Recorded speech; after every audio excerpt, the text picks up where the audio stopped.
keeping ties, keeping relationship, going out of your way to go and fulfill your part even though the other person is not fulfilling his or her part. Today's narration of the Prophet ﷺ is about fulfilling your duty irrespective of how the other person or the relative of yours have treated you in the past.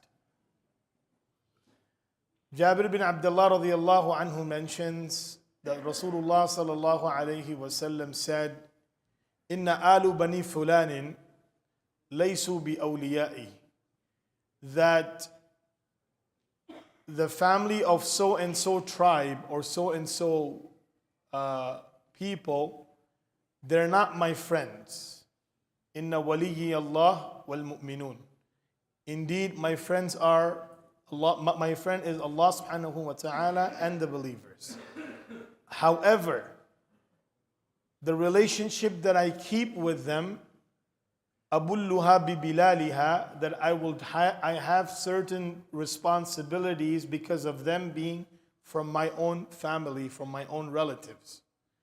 And I will fulfill that as a duty that Allah Azza wa Jal has given me, because Allah Azza wa Jal has ordered me to fulfill the relationship that Allah subhanahu wa ta'ala has sent me in this world with. So this is referring to the family of Abu Jahl and Abu Lahab. And we all know, as we are aware of the history, that these were the people, the primary individuals who brought difficulties to the Prophet sallallahu alaihi wasallam and never accepted.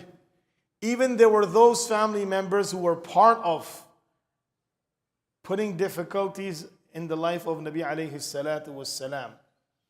And when later on, when Allah gave honor to Islam, when Allah subhanahu wa ta'ala gave victory to Rasul sallallahu alayhi wasallam, and especially at the time when Makkah was conquered, after that, when Nabi alayhi salatu wassalam showed his kindness towards these individuals and these family members of his that caused him so much pain throughout his life, the Sahaba were amazed.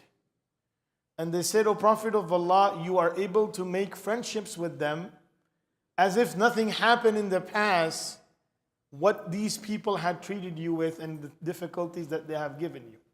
So the Prophet ﷺ said, friendship is on the other side, because friendship is with Allah and friendship is with the believers. However, inna li rahim, these are my relatives. And whatever Allah has given me, I will try to moist them, I will try to help them and assist them.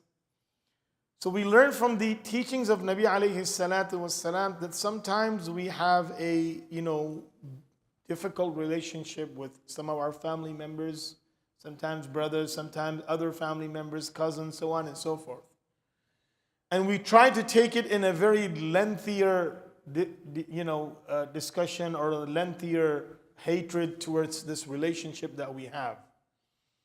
We can understand that our pain and our difficulties that we've gone through, but we know for a fact that no one has gone through the amount of difficulties from his own relatives what the Prophet ﷺ has gone through.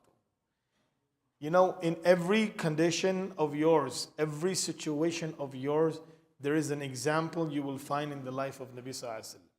Friends betrayed you, you will find in the life of Nabi Alayhi Salam. The examples of Banu Qurayza, Banu Nadir, who came to the Prophet ﷺ and said, "Ya Rasulullah, we will be helping you and assisting you," and so on and so forth. And these were the same people who betrayed Nabi Alayhi Salatu Wasalam. And the Battle of Khandaq is a very great witness of that. Similarly, family members who are supposed to help and assist during your difficult times, they are the one who turn their back and they move away. So we find examples in the life of Rasulullah sallallahu alaihi wasallam that how Rasul sallallahu alaihi wasallam commanded us and by himself gave an example that no matter how people are treating you, your responsibility towards them does not go away at all. If your brother is mean to you, doesn't give you the right that now you cut off relationship for the rest of your life and don't pick up their phone and don't even communicate and don't even talk. right? Why?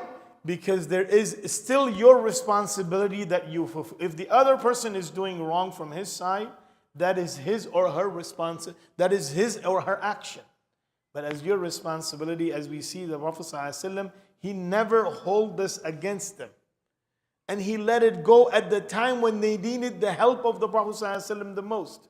Because now Mecca has been conquered, and these people don't have much to go with. And the Prophet ﷺ granted them security, safety, gave them so many things, helped those who are in need. So we find the best of examples in the life of Nabi alayhi salatu wassalam. And my brothers and my sisters, these are very important things in our life. You know, a lot of people talk about, oh, you know, this happening in the world and that happening in the world, and this is, but we are not able to let go our own differences.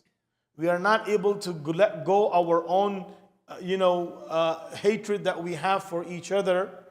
We cannot blame anybody else that this is happening or that happening.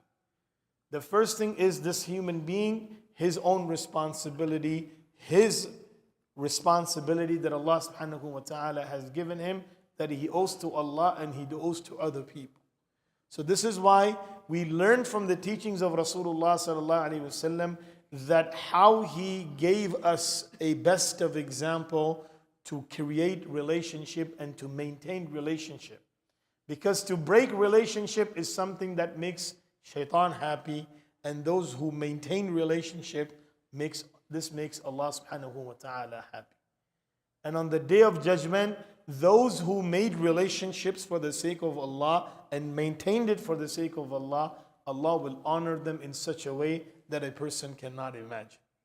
And that can be the means of him being connected with Jannah.